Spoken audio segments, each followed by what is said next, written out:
It's now time to shift gears again, and switch our focus to the shorter, smaller reference to Jesus by Josephus.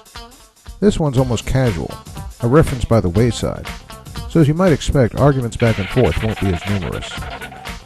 Here's our host to deliver the positive case, starting with the passage as a whole. The first point is a typical one in any case for authenticity. The passage matches the style of Josephus, including unique word choices which reflect Josephan vocabulary. A second set of arguments points to evidence that the passage isn't the work of a Christian interpolator. For one thing, the focus of the passage isn't Jesus, or even James. It's the Jewish high priest. There's also no praise for either James or Jesus. The references to both are casual, Jesus more so than James. Finally, it's a pretty strong argument that Josephus' version of this event, the death of James, differs substantially from the story of James's death as related in Christian tradition. Josephus has James stoned to death, while church tradition has James thrown from the roof of the Jewish temple and beaten with a club. That's not what you'd expect from a Christian interpolator. In light of this, critics as a whole generally don't try to argue for the whole of this passage as an interpolation.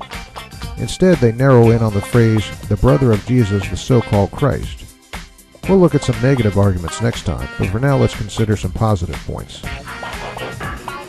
The first is that James wasn't designated as the brother of Jesus in Christian writings. Instead, he was referred to as the brother of the Lord. Second, during the time when this phrase would have been interpolated, the 2nd or 3rd century, Christians were actually downplaying the fact that Jesus had brothers and sisters.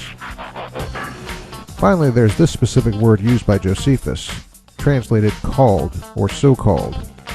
It's this Greek word, and generally it has either a negative or a neutral connotation.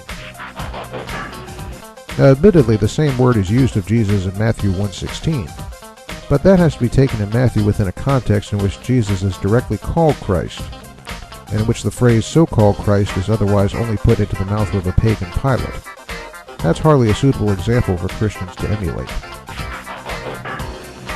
In addition, within the words of Josephus himself, it's pretty clear that he uses this Greek word in a negative or non-committal way, as in this example. So that's the positive case for this passage and the small phrase within it. We'll return next time to close the series with arguments made against this small phrase. See you then.